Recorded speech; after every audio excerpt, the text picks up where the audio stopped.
Hello and welcome to episode 31 of When the Flames Go Up with me, Will Brown. Thanks for tuning in. Today we've got a discussion about Aldershot's second draw in a week away from home at Boston.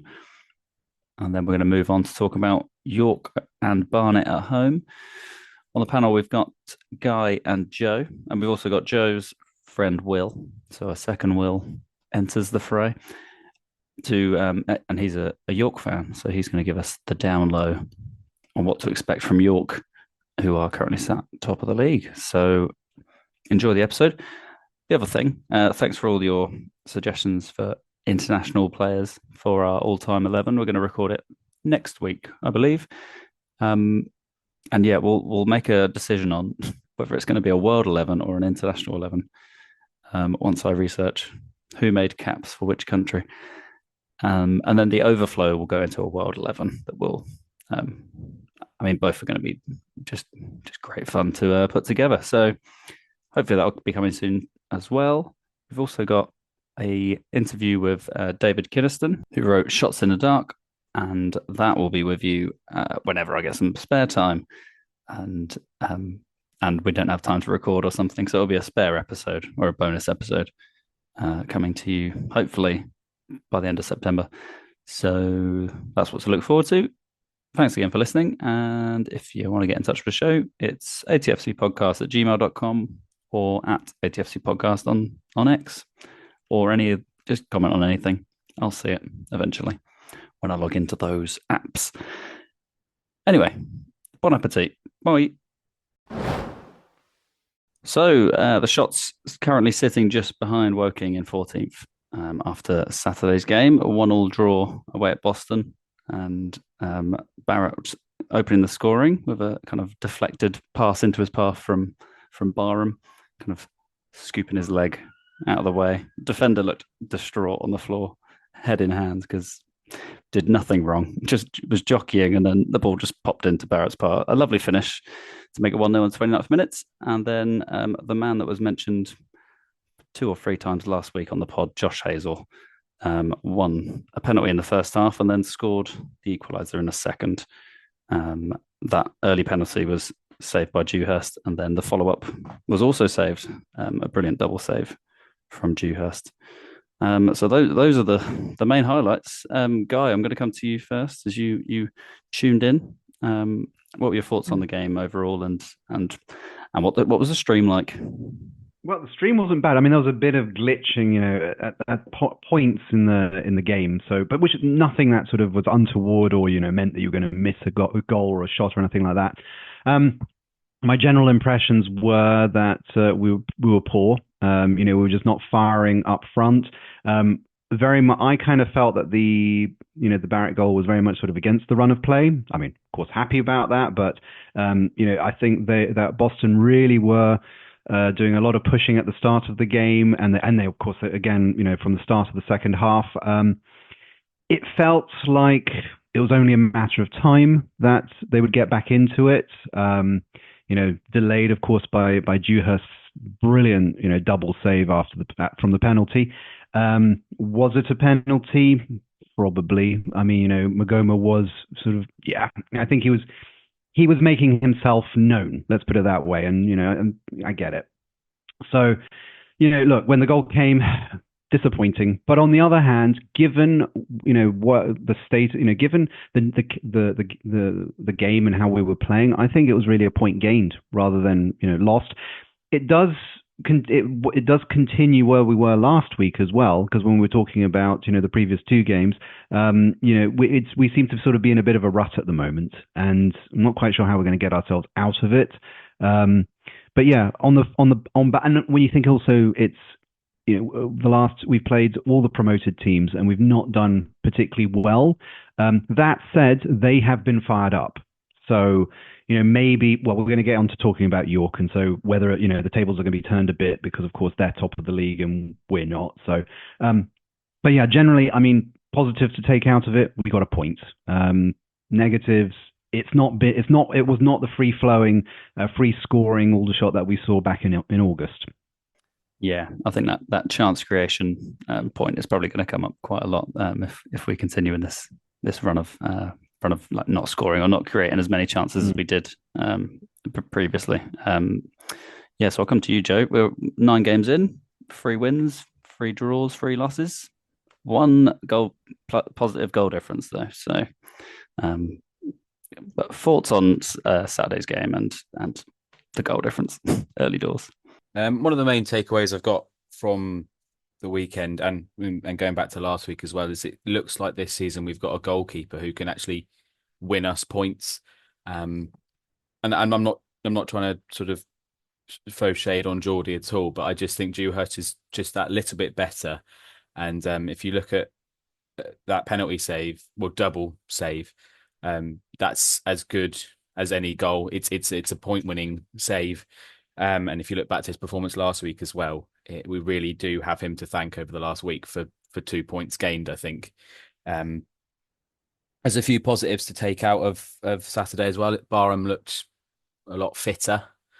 He looks like he's getting back to that sort of motor that we saw last season, who chases everything down and can run for the whole game. And as well, Barrett looks like a real talent as well. He looks like he's starting to find his feet. And that goal he scored was very similar to the Halifax goal. He just seems to be able to almost stand straight and create an angle when there doesn't look like there is one, and bend it round. And if you can do that, it's pretty much impossible for the goalie to save. But yeah, our midfield looked largely anonymous. I don't know whether that's a tactical thing, because the first few games of the season we were really singing their praises, and it's the same players. So I don't really know what's going on there, but I think perhaps a shake up there would be great. Obviously, at the start of the season, we signed Madja, who would look like that big, dominant player to play through the centre, and obviously, unfortunately, he was injured very early, wasn't he, in pre-season, and we've barely seen him. So I don't know if anyone knows when he's due back, but I think we really need that bit of steel in the middle. And as well, Jones coming back to fitness. He's not fully there yet, but I mentioned it last week. When he's fully firing, we've got that bit more of defensive strength. But yeah, it's not a game to dwell on too long. But as Guy said, we're in a bit of a rut, and I'm not a tactical expert to say how we get out of it. But changes are definitely needed. What those are, who knows? Yeah, well, and Tommy also doesn't fully know. Last night may have helped as we record. Newport Isle of Wight away in the Hampshire Men's Senior Cup with a 7-1 win, but 9 out of the first 11 were first team players. So, and he mentioned in his post match interview that most of the travelling party will be first teamers. And he kind of not scathing, but probably as scathing as Widrington's ever been publicly about his players, and even about Aaron Jones. He said that he would play 82 minutes, I think. He said, he wasn't very good. So, but he knows he's got time. He needs time to get back. And I'm sure. Well, I guess the Ollie Scott and the Harfield debate will rumble on as well. Guy, any thoughts for you on starting lineups and who should have maybe played or shouldn't have, or who should have come on at the weekend? Well, I mean, I think we are sort of pretty much with our strongest players. I mean, we do have a couple of players that, I mean, it does seem to be sort of top weighted with the mid, sort of the attacking midfielders and forwards, but we've got so many of them, we can't seem to be able to play them all together. And there does seem to be, I think we talked about this a bit last week, that some of our forward play, like Hadi Gandour, great at sort of doing something with the ball, but maybe not so great at holding up the ball as when we say, for example, someone like Kwame Thomas, who we had last year. That he was great. Throw him on for the last 10 minutes, just get the ball to him, and he'd just sort of take it down to the corner and sort of just rewind the clock down. I mean, which would really make. I mean, we don't really have that this year. And so what we do have, we've got some very sort of sharp sort of on the turn players like Barrett and Henry, but we just don't have anyone to really sort of hold it up at the the front, the top end. So and of course trying to get them to sort of work out who works best with each, because I don't think we've ever really seen Henry and Barrett playing side by side, perhaps because they aren't necessarily the type of foils to play off each other. So we do have quite a lot of sort of choice to throw on, but the thing is, I don't know, it's just missing a little bit of sort of nous or weight alongside the tactical finesse. So but I mean, in terms of thinking about sort of the players who are sort of making a difference for us, I mean, I thought ahead of us meeting, I was looking at some of the stats that are out there, and sort of looking at sort of performance effectiveness, points per matches, sort of making it's some of this data is a little bit blunt because it doesn't really go into sort of tackles made, turnovers and all that sort of thing. But what I'm seeing is most of the players are already out there, playing, who've done nearly 9 matches. We've got quite a few players who've done the full 9 matches. But what stands out are figures like, Theo Witherington, James Henry, Magoma, and Bird. They seem to, sort of be up there in terms of, being the most effective players that we have on the pitch. And so I guess those are the ones that we need to be looking towards. I don't know whether we can sort of find in the loans, through loans, or maybe sort of us signing in January. January might be too late, but, some other people to sort of, add as a foil to them. But those are the players that are our standout players this season so far. And they're just gone a little bit cold right now, and we don't know why that is. I'm sure they're working on it on the training ground. So yes, going to need some training ground magic or a dip into the transfer funds. What do you reckon, Joe? Where would you buy a player from? Not where. I mean, what position? If we could, in a dream world.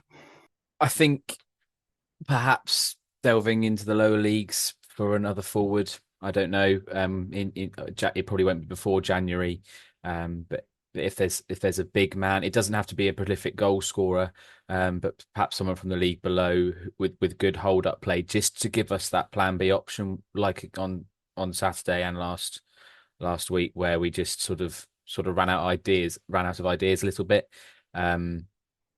Where when we're struggling to score last season, or we needed a goal, Kwame was, as Guy said, an absolutely brilliant option. He wasn't a prolific goal scorer, but what else he offered, his way to bring, little touches, knockdowns, in fact, and passes as well. He had that ability to just change the game by his physical presence and win fouls further up the pitch. He did that a lot. We haven't really got a player who can do that and put himself about to perhaps slow the game down as well.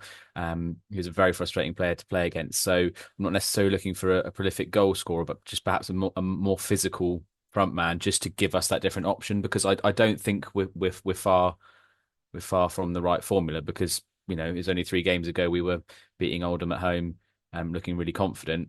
But when that stopped working, that perhaps against different styles, we need that plan B.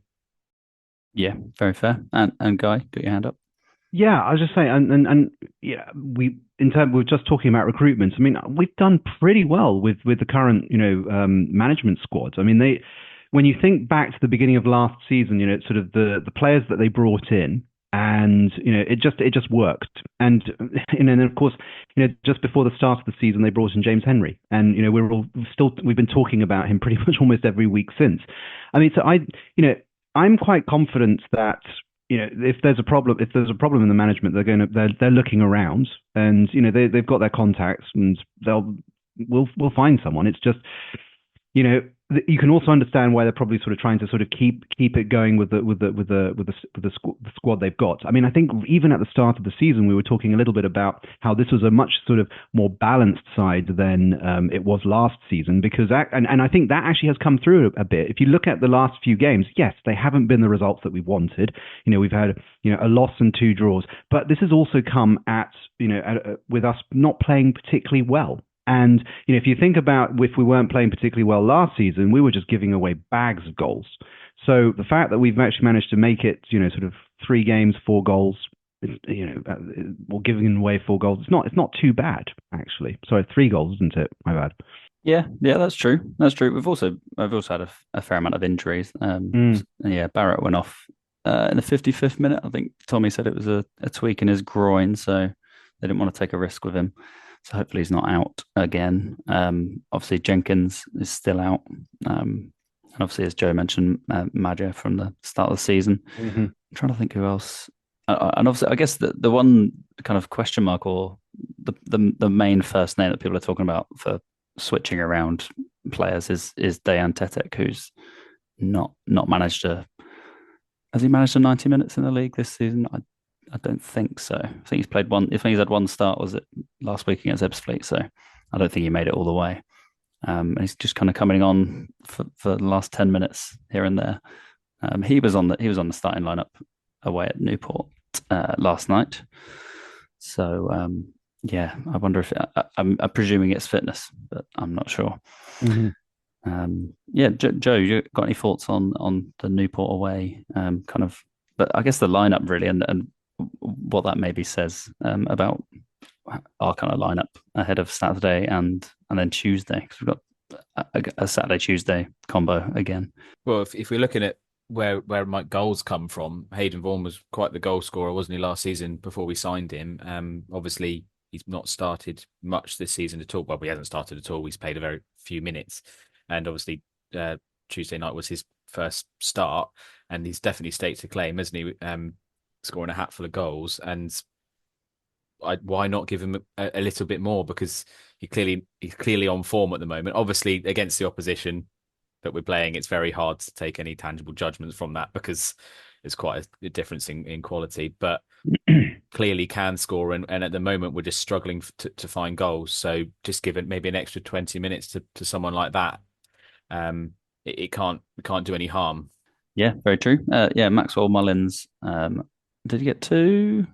He did. Maxwell Mullins got two. Aaron Jones scored. He played 69 minutes as captain, and then Mark Holly added the seventh goal. So yeah, the first team players in there were Roland Menezes. He played 90 minutes. So did Maxwell Mullins. So did Hayden Vaughan. Ryan Jones 90. Dejan Tetek 90. George Milner-Smith. No, he didn't get 90. He got 83. And Kai Colbert had to come off injured, or I think he got hit quite early. So he came off after 21 minutes. So he's struggling to get a kind of a run going. But as you say, not much to read into performance-wise, but good to see we put them to the sword at least and managed to score 7 goals last night to take us through to the next round. I'm disappointed I couldn't go. Looked great fun. People going across on the ferry, and I think the attendance they said overall was 206. No away attendance confirmed, but plenty of good trips I saw getting over to Isle of Wight. Nice. Any other thoughts on I guess away form against those bottom teams or our performances that we haven't said so far?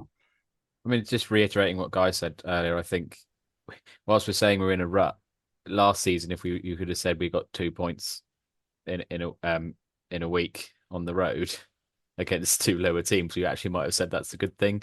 I think it's just in contrast to the games we've had before. We need almost 10 more games to look back at this period to go, was it a rut or not?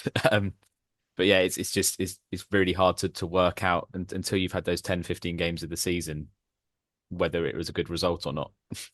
Yeah, but the performances are worrying. And can I just also add to that? I mean, we've also keep in mind, because they were below us as well. These, we talk about our performance and what we've been doing on the pitch, of course, but we've also mustn't disregard the other teams themselves. I mean, they're under pressure. They've not been doing too well, and so they've been really up for it. And I think we need to sort of factor in that. There isn't that much of, and I mean, one thing that always stands out to me about National League is, how form goes up and down quite quickly in this league. I mean, it's not, we very rarely have, teams that sort of, keep a sustained long, sort of winning streak or losing one that goes on for sort of 7 or 8, 9 games. I mean, you get maybe a good a good sort of 4 or 5 games, and then it sputters. I mean, I think it was what 2 years ago we had Wrexham and Notts County completely out in front, You think last year, okay, there was Chesterfield, but below them, I mean, it was pretty much all in play. For much of the season. I mean, what's interesting is you look at our positioning right now. I mean, I know it's only 9 games, but we're not that far off. We're only a few points off, seventh spot, even though we're sort of, in just at the top of the second half of the table. So that, we're still within distance. I mean, I'm not too worried about it right now. So I don't think we go through these phases of sort of losing, a dip in form. Maybe it will come back. What is also encouraging about the, sort of the Newport game as well is that's also been an opportunity not only to sort of, get a few players out there to sort of, stretch their legs and sort of get a bit of game time, but also to keep the pressure on the starting 11. So those who were sort of on the bench at the weekend, putting them on to start yesterday is saying, look, we're here. If you guys can't do it, then boss, sign me up. So I think we're not doing too badly. And I think also, I think sort of alluding to what Joe has said, if we take, 2 years, last year, if you'd said 2 points on the road, would have taken it. I think this also shows how much the expectations have changed, for us as Aldershot fans in the last few years. Because if you think about 2-3 years ago, I mean, it was dire. It was a real struggle. I mean, and when we were defending, and if we went 1 goal behind, I very rarely felt, even as late as last year at the beginning of 2023, I didn't feel that we were going to get back into the game if we went 1 down. I mean, right now I'm kind of feeling, well, we're still hanging in there. I mean, even with Rochdale, I mean, I know that they pretty much played us off the park, but we never completely let it go. So there was always a chance that we could have got a goal back at the start of the second half. They just did a very good number. Yeah, very true. The expectations thing is obviously that's a classic football fan thing. It's only what's that, a season a season and 10 like 20 games ago. We were scrambling around not knowing how to win or what winning looked like at home, or what comfortably winning a game or winning it in an exciting fashion looked like. We hadn't had that for years before that. And I guess also that it just changes our expectations of. I mean, we've had this with Widrington since he took over, that we don't tend to play well or beat the teams in the bottom 4, but we've got a chance now coming up with York and Barnet at home. I mean, that would be classic Widrington if we won those 2 games, maybe like comfortably. And then we look at the table completely differently, and they are 2 good points on the balance of things after 11 games. So yeah, I just think that's. I mean, also as you were saying, Guy, the form in this league is absolutely mental. Because obviously we clung on against Ebbsfleet on Tuesday. They went and got their first win at home to Hartlepool on the Saturday. Gateshead, who are flying high, go to Daggered and lose 7-1. There's no telling what's going to happen. Absolutely no telling. So. We'll see. I mean, the only thing that is constant is York winning. So we best come on to that in a second. Right. So up next for the shots is York City at home. Currently sitting top of the league at the moment after Saturday's 3-0 win at home to Fylde. And I'm delighted to say we've got another Will on the line. And he supports York, so that's ideal. Will, do you want to introduce yourself and tell me a bit about your supporting of York? Hi, yeah, no, so I'm thrilled to be on, and thanks for inviting me on. So I grew up in York, so supported York as the local team. Been up and down through the leagues over the last few years. A lot more down recently than up. Most recent years that I've been kind of following the team, last 10 years or so, has been really quite a low period in the club's history. I do remember going to the League Two playoff semi-final game against, I think it was Fleetwood Town back in the day, and we had a new stadium coming, and it was all exciting because we were going to be pushing for League One. And then we move into the stadium, and our first game is, I think it was against AFC Fylde in the National League North, and all of a sudden you've got crowds of 25 people coming down when you were hoping you might have Portsmouth coming down to your first game and things like that. So yeah, it's been never a dark moment, and to be honest, it's quite nice to be having a positive season and feeling like you're doing better than you should be, rather than looking and scrolling low down the league to try and find your team somewhere. Great. Yeah, love that. Yeah, so I guess let's find out a little bit more about York's season so far. Who's been the kind of standouts for you so far and in the team? Well, it's been interesting the last few years because we, since kind of coming back up to the National League, we've had two different owners coming in who have signed a shed load of players, and you go down to a game sometimes last season, and you'd have no idea who was in the starting team because they'd joined the team during the week or the week before. But this year we seem to have really sorted ourselves out and have a really strong squad that's not just star starting 11 players, but actually really good quality players coming off the bench. John Lewis, for example, who I know you guys are big fans of. He loves playing against Aldershot, particularly the last goal in the last few minutes. Um, he he's coming off the bench now, and he's our top scorer with 4 goals, but he doesn't start. He plays the last 20 minutes. He's scored 3 goals this season already in the last 10 minutes of games, and you can't like that kind of squad depth just makes such a difference. We've obviously got star players, new signing, Ollie Pearce, and Dipo Akinyemi, two forwards that I think would make it into probably any League Two team, let alone National League team. So to have two strikers like that is just, it's really quite exciting as a fan. And you try not to get too ahead of yourself compared to the previous seasons we've had. But no, feeling really positive at the moment. Nice. Yeah, we were going to come on to Ollie Pearce at some point, but also, yeah, I didn't realize Dipo Akinyemi was also with you. How many appearances did he make for Aldershot? 4 appearances in 2015. Scored 1 goal. So that's that's great. He's wearing a number 9 shirt as well. Lovely.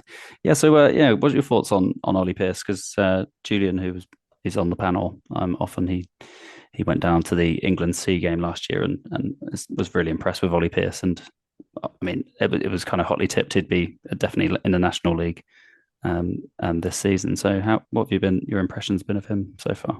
Well, to be honest, I'm delighted we've ended up with him.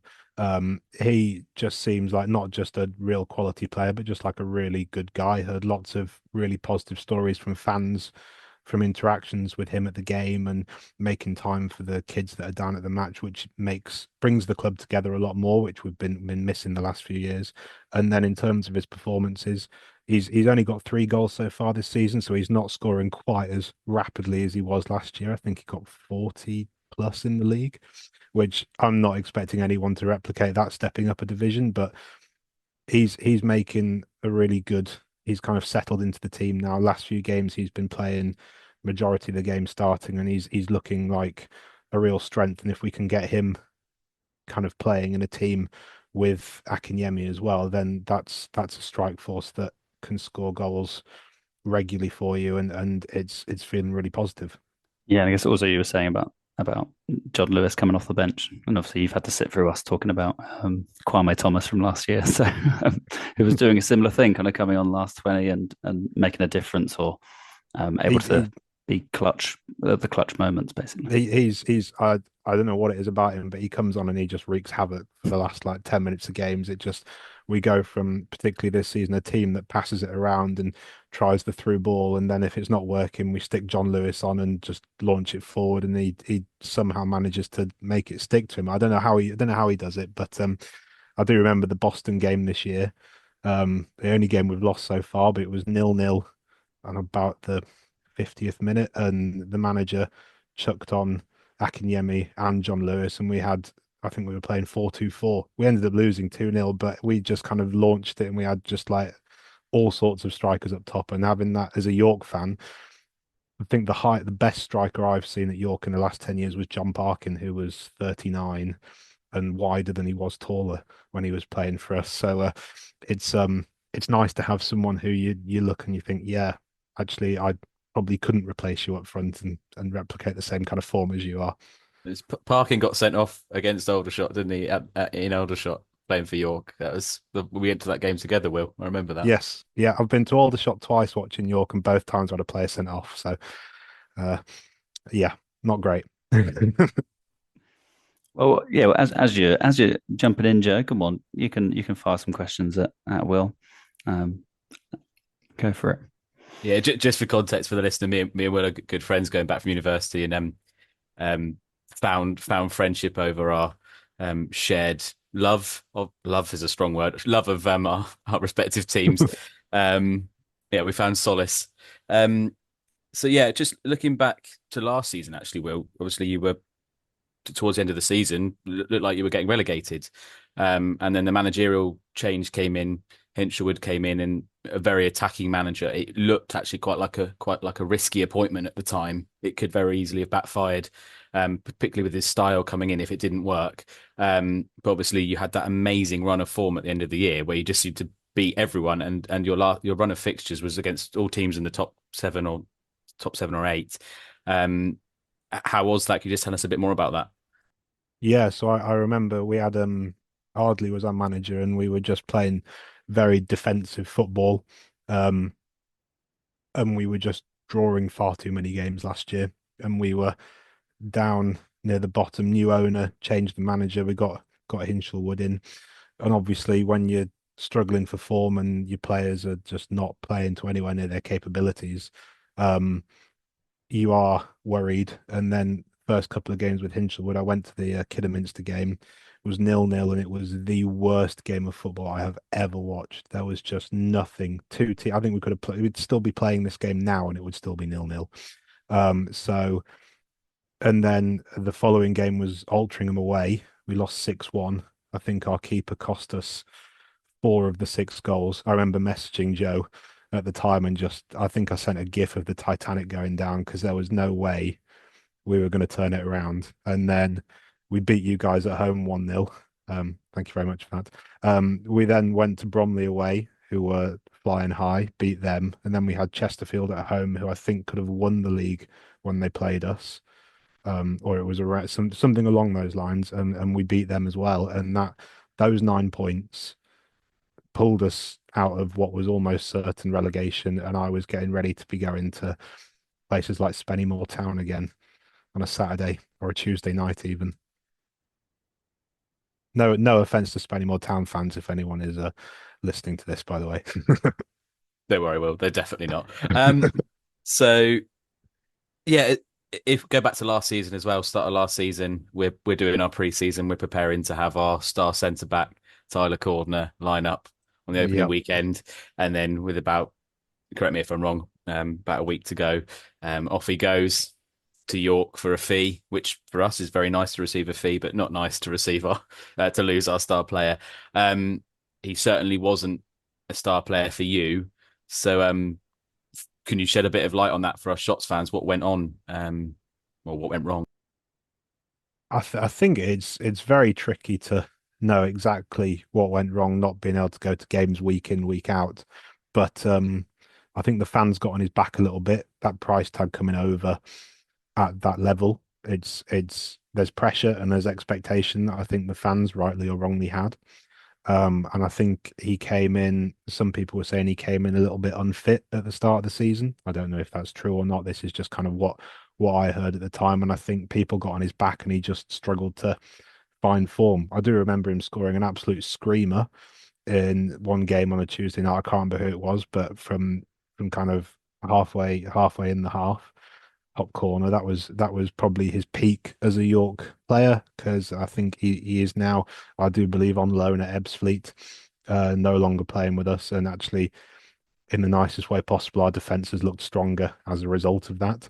I would like to see him back because I do think he's actually a really good ball playing defender. He was really good at kind of bringing it forwards, maybe like the non-league John Stones, but it just never really worked with the manager and the style of play we had, and he just kind of seemed to lose all confidence. Yeah, I'm just curious because I mean, the turn in fortunes that you had at the end of the last season. I mean, yes, you had a new manager, but the same players. I mean, is it what's happened, since then? I mean, have you brought in new players as well, or are you sort of still? I mean, have you seen the sort of turnaround in fortunes where the fact that you're now at top of the league, but with pretty much the same squad, the main figures that you had last year as well? So, or has something else changed in that time? So we had at the start of last season, we had a new owner take over the Ugla. I don't know if that's how you say it correctly. The Ugla family. They were the group looking at taking over Yeovil the season before, but then Yeovil got relegated and that all kind of fell through. So we were very fortunate in that respect. we just had so many players in our squad last year. I think we had 35 players, and there there was no one that was really starting 11 quality. They were all just squad players. So finding your starting 11 each week was really tricky, and there just wasn't that cohesion and that bond. A lot of players have left this year, whether it be on loan or just free, contracts terminated, all that kind of stuff, which has left a slightly smaller squad, but with a higher average quality of player. Some of the players we've signed, though, this season have been some of the best players I have seen play in a York shirt in a long time. Um, Kind of with the Dan Batty. He's someone that he plays centre of midfield and everything goes through him, and he is kind of the ticking beat of Mhm. the team. When he's playing well, the team plays well. And Boston marked him out of the game the time we played him, and that's the only time we look really quite weak and struggling. All the other games when he's been in it, we've looked strong, but then the game last Tuesday against Braintree, he didn't play, yet we still managed to win. So it's that kind of squad, that level of depth and rotation is really positive. Mhm. And another player to look out for is our left back, Felix, signed from Worthing as well. He's a quality player. I think he's featured in the team of the week two or Mhm. three times already this season, and just looks like a really good footballer and players that I could see moving up higher through the football league, um, kind of in the next 2 or 3 years. Mhm. And what about, I mean, because I was looking at some of the stats for York, and so you've got a couple of other players as well who've been doing, that seems to be sort of quite effective. So Ricky Aguiar and Callum Howe as well. I mean, would we expect to see them to be playing on Saturday as So, well? so I'd say Howe is one of the key centre backs. He's looked very good this season. Um, Aguiar is someone that he wasn't playing when I went to the game the other week. He's someone that comes into rotation, but Hmm. it's just there's players that we've also got Sinclair and Nathaniel George as the two wingers that have played a lot in the games I've watched recently, and we just seem to be able to rotate and change our style of play to suit. I think it's also something that I have always thought is a negative, but we seem to be rotating our keepers based on who we're playing as well. So if we're playing a team and we're expecting to have more of the ball, like Braintree last week, no disrespect to Braintree, but they're going to come and park the bus more. Whereas a team like Sutton, when we played Sutton the other week, we played Rory Watson in goal. He's much bigger, much taller. Sutton are a team that are probably going to play that more aggressive game.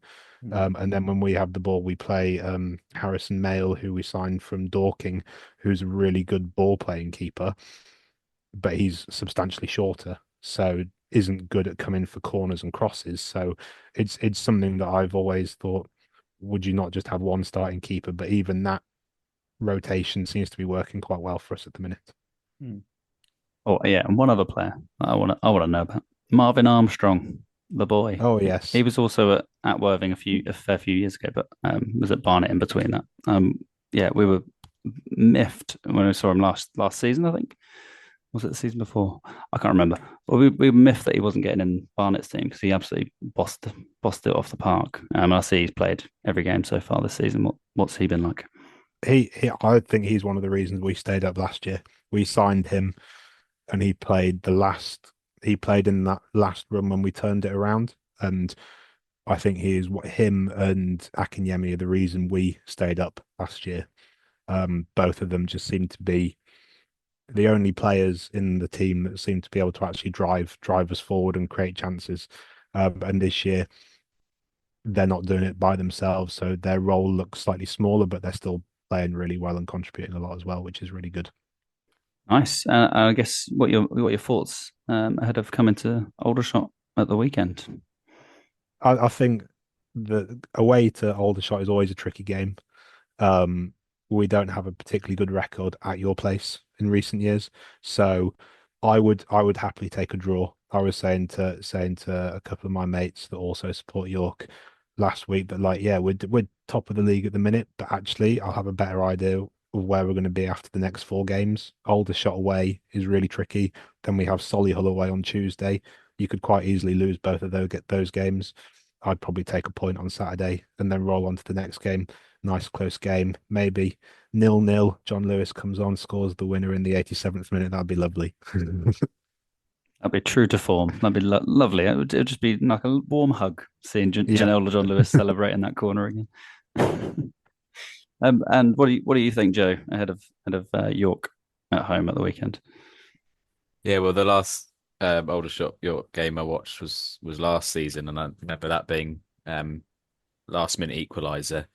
And then the last game before that I watched at the Rec was a 0-0, I think. So I feel like let's go with the pattern. Let's have a 2-2, shall we? I think I'm confident in us having a better game than we did against Rochdale.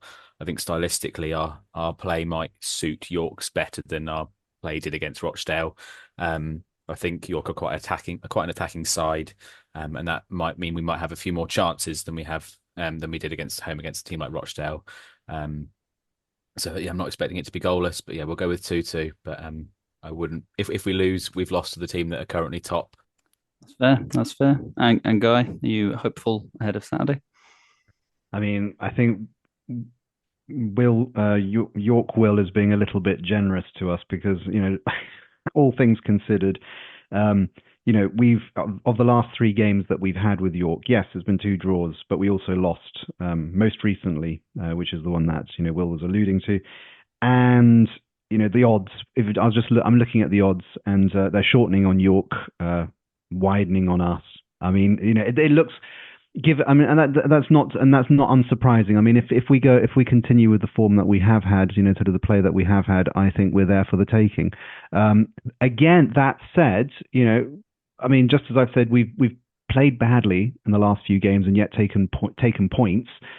This time round, even if we get a draw against York, I mean, yes, it's a point, but it's against the team at the top. And what's interesting is, and I think we're also going to be talking a little bit about Barnet too as well, right? So we've gone from having played, teams at the bottom to sort of teams at the top. Now, generally, I don't know what it is about Aldershot, but we have this, this knack of always sort of turning it on when we play sort of, the high, teams above us as opposed to below us. So, yeah, I mean, I'm quietly confident. At the same time, I'm not,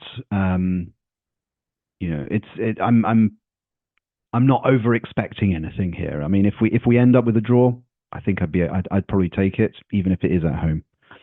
Yeah, I think that's fair. I think as I think I said earlier, but York and Barnet at home is like the basically the perfect proving ground to show that this is not that where we are now is not where we are potentially going to be in the next, by halfway through the season or something. So yeah, I'm looking forward to it though. I'm looking forward to both of them, to be honest. It feels like haven't been watching Aldershot for like 2 or 3 weeks now. So it'd be good to go to 2 and 4 games.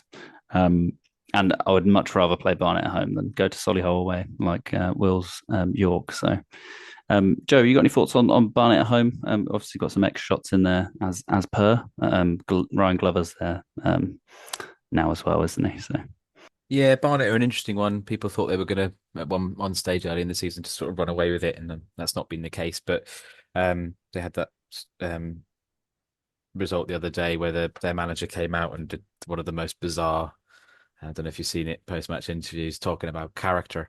He wants to see character from his team and sort of rallying call for fans to come. He's not thinking that there's many there at all for the team he's got, and he wants lots of people to get behind him. So that can't be very motivating for the players to hear the manager saying that about the fan base. However, they've got a squad loaded with attacking quality. I mean, they've got Ryan Glover, who I think we do miss a lot this season. Let's be honest. He was a source of so many of our chances, really, and quite a few goals as well. If we can get, I don't want to stick my neck on the line, but if we can get 3 points from those 2 games, I'd be absolutely over the moon. But if we get, I wouldn't be surprised at all if we only get the 1, because these are 2 of the teams that I think will be definitely in the top 3 or 4. So it's got a Ryan Glover or Idris Carney winner written all over it, there, hasn't it? yeah, Dipo Akinyemi probably for the York game or something. Getting Aldershot reject chants out. get them ready. Get your lungs ready. I don't know. And Guy, I'll come to you. What are your thoughts on Barnet at home next Tuesday? Well, I mean, obviously they haven't released the odds on that one yet, but as we know, I mean, given that as I was alluding to before, I mean, they're another team that are up at the top of the league, and so it's going to be a tough one. But I guess that's I mean, as I've said, we tend to sort of do quite well when we're playing when we're playing teams above us. So who knows? I mean, it's. I mean, I'm looking at the stats for for Barnet and Aldershot, and okay, admittedly, over the last 3 games since the start of 2023, it's 1 win for us and 2 wins to Barnet. So it's in their favour. They do have. I mean, looking at some of the sort of names to look out for again in terms of sort of their most effective goal scorers and sort of most highest performing players, we're probably looking at Callum Stead, Mark Shelton, Miles Kenlock, and Zach Brunt. So those might be names to sort of keep an eye out for anyone who's watching that. Yeah, as Joe was talking about with Ryan Glover. I mean, he's played 6 matches this season out of the 9, and he's got 1 goal and 2 assists for that. So I think if he makes an appearance, hopefully it won't be a stellar performance at his end. Let's just hope. But yeah, I just kind of feel with Barnet, and I'm a little bit like Joe here. I think if we can get something from these 2 games, which are going to be teams near the top, then that's great. I think also, I mean, look, we were talking at the very start of the season about, look, could we make it into the playoffs again this year, or what and I think the real test is going to be playing against these teams, because we need to if we're serious about getting into the playoffs, we need to be beating teams. We've not done so well against these teams below us, but if we're going to be in the playoffs, we're going to be playing these guys. So we need to be, performing against them, and that's why it is. And when I come back to the point about form again, because it's fascinating to look at, how from one season to the next, how much things change. Look at York last year, sort of just avoiding relegation and flying high with nearly 10 games this season, right? Whereas look at us last year, we just missed out on playoffs, and yet the season before we nearly went down. I mean. It's very sort of topsy turvy with us, with not just us, but with other teams in the league. So if we can get consistent, that's the challenge for us. We need to be able to, we need to just be able to sort of see out a game. We need, like we failed to do against Boston. It was in the last 10 minutes or so, or was it 15 minutes? If we could just have sort of squeezed it out, we'd be talking about a win on the road. And we'd be, talking in a very different light than we currently are. So, so I know this is sort of a bit of a roundabout discussion rather than specifically about Barnet next week. But I think, it comes back to, we've got to, pick ourselves up and get on with it. I think, we've got the players. It's just something's just not firing at the moment. Yeah, well, I've actually just opened my emails as well, as you were mentioning consistency. We had an email in from Sean Culligan last week. He was currently in Bologna, but it's Sean from Camberley. He says, "Hi guys, I've been an Aldershot fan now for the last 7 years. I've noticed one characteristic has stifled us for years: inconsistency at the back. What is the cause of this? Why are we always relatively weak defensively? And what can Tommy do to change this?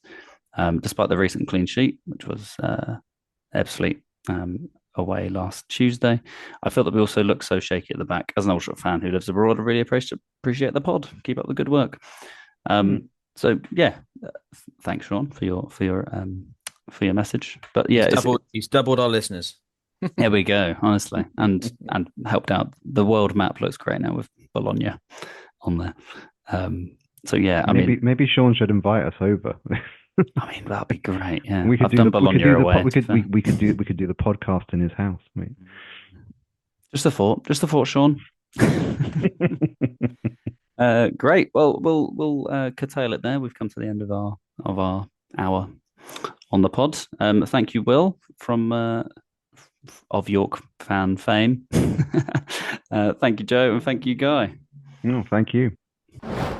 We're going to get much more listeners if we just talk about the team at the top of the table. We just get all the York fans listening. Come on every week, Will. Yeah. Yeah, we'll just do a little York's, just a little 5-minute bit about York, and then you can Every week. And In fairness, as long Joe, as- you did that last season quite well. Yeah, I did. I used to say, yeah. sowed the seed. If you listen back, well, I was, yeah, my friend who supports York. That's only brought it up because you're having a shit time. I'm not going to bring it up anymore.